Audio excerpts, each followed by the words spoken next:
Well, Cosmology, Sound and Forager Societies, the Archaeoacoustic Studies of Site 26LN211, White River Narrows as a case study. This is a paper that I've done with Lidia Alvarez-Morales, Daniel Benítez Aragón, and Diego Moreno Iglesias.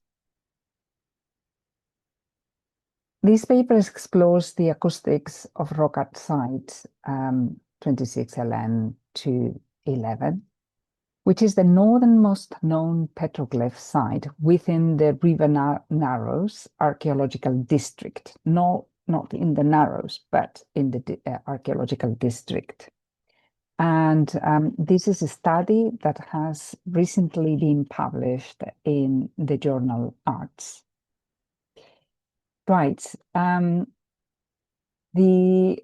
White River Narrows is on land traditionally occupied by Southern Paiute and Western Shoshone, both closely related Numic speaking groups.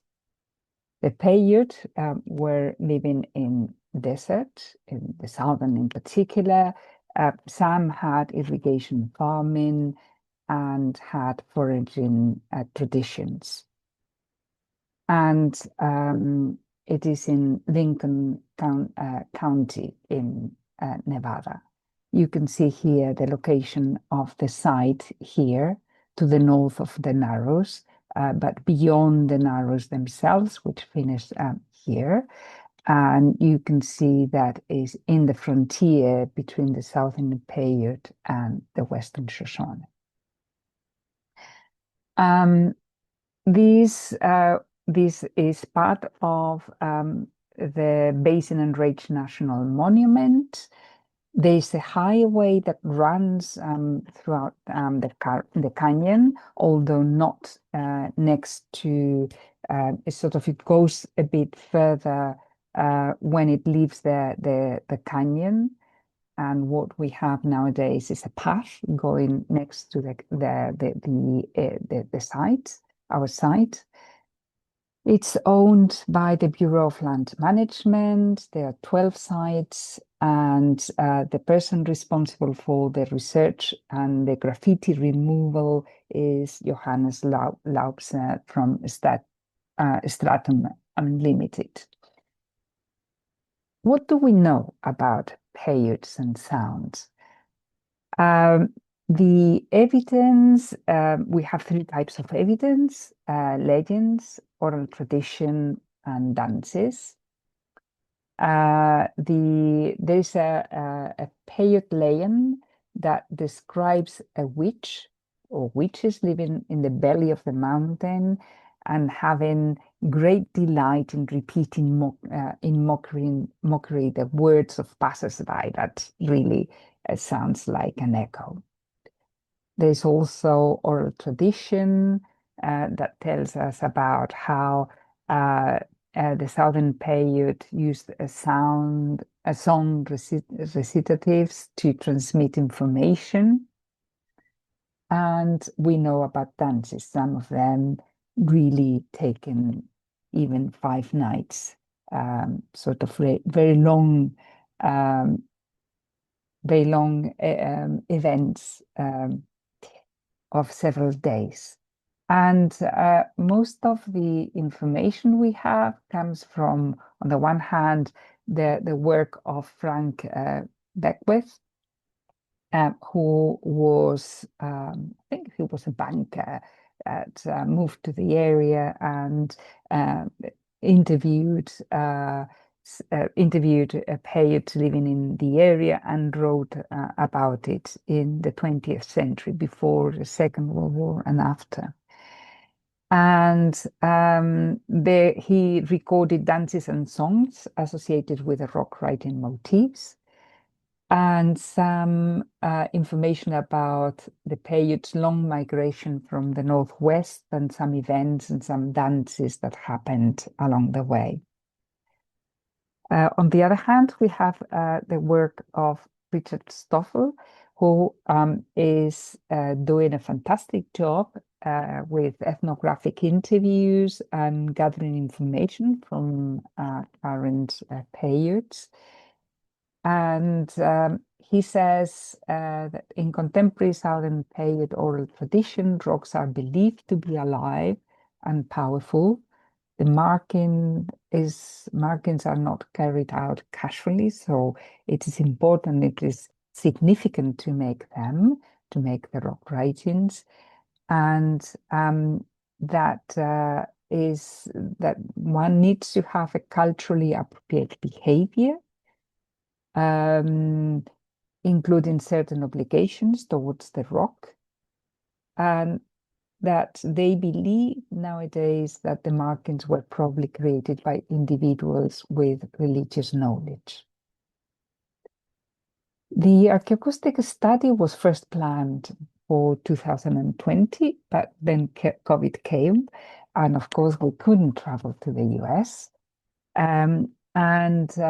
Steve Waller did the first study of the sites in the canyon itself, and he identified that in particular locus 3, which is the northernmost site with rock writings, just before leaving the canyon towards the north, that there were very strong echoes there.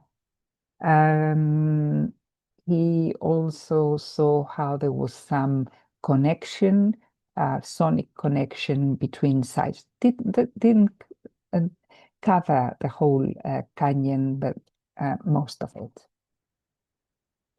So we did the work of a site that is beyond the canyon, where the petroglyphs are at ground level. And in the second level here, there is what seems to be vision quests. Low stone walls formed U-shaped enclosures against the cliffed rear wall.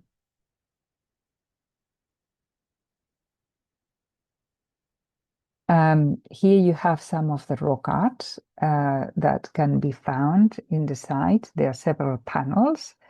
Johannes Laubster has been doing the work of recording the rock writings, and there's a huge concentration of motifs.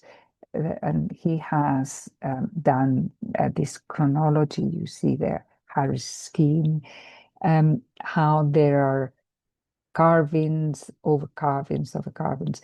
And so if we follow the ideas of Whitley, we can say that this was a place with supernatural power, that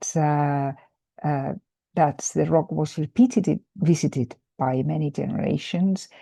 And after the research from Stoffel, we can say that the vision quest structures were the places where the medicine people went to pray and seek visions. So this was an important place because of all this. We did our field work in 2024. And what we wanted to see was whether there was a connection between the rock art and particular, or the rock imagery and the acoustic effects, and whether there was some sonic connection also with the vision quests. So as sound source, we used balloons, because there was some problems with taking the loudspeaker, the dodecahedron, to the US. And a sound receiver, we used an omnidirectional microphone for monaural acoustic parameters, and an ambisonic microphone array, first order, to analyze the direction of arrival. And we had some hypotheses in the way in which organized where the source and the receivers were. We were testing distant audience. So the sound source here and the receiver here to test the distant audience, or testing echoes, sound and receiver here. That was hypothesis 1, and hypothesis 3, testing intimate audience. So everybody, sound source and receiver here in the next area to the petroglyphs, which is this orange line. And the results showed that yes, there were echoes. If you stay here and make a noise, a sudden noise, there is an echo heard. And here there was a low reflection density, lack of reverberation, but that allowed good speech clarity and good sound transmission.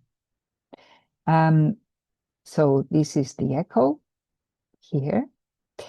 And regarding hypothesis 5, we didn't catch any significant acoustic relationship between the petroglyph zone and the vision west blinds that are here, up here.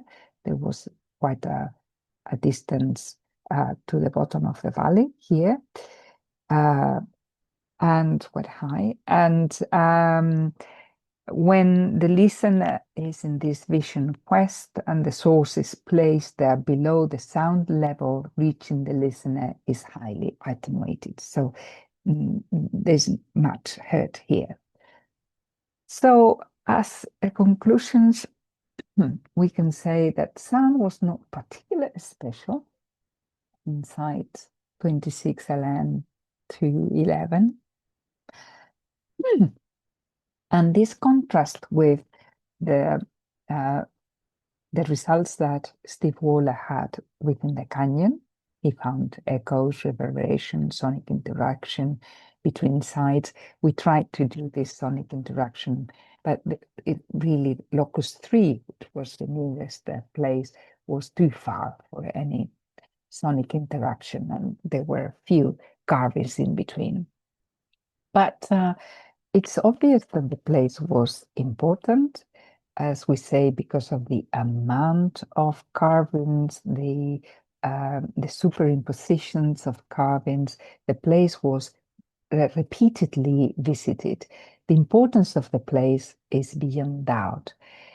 And as we have said, rocks for current periods, and also ethnographically, we know that rocks are believed to be alive and powerful. What we can say is reverberation and echoes are not ideal for places where oral transmission occurs. So perhaps in opposition to the places in the canyon, this is a different type of sites. This is beyond the canyon, next to the path that people was most likely following. And this was a place for oral transmission. And that we could also think that because of the flat area in front of the site, it could also be an ideal area for dances. That is something that we also know that was part of the tradition for the periods in this area. Thank you very much. This is one of the last talks of the Artsoundscapes project that in fact finished a couple of months ago. There are other publications that are still to appear. So thank you very much, and thank you for listening.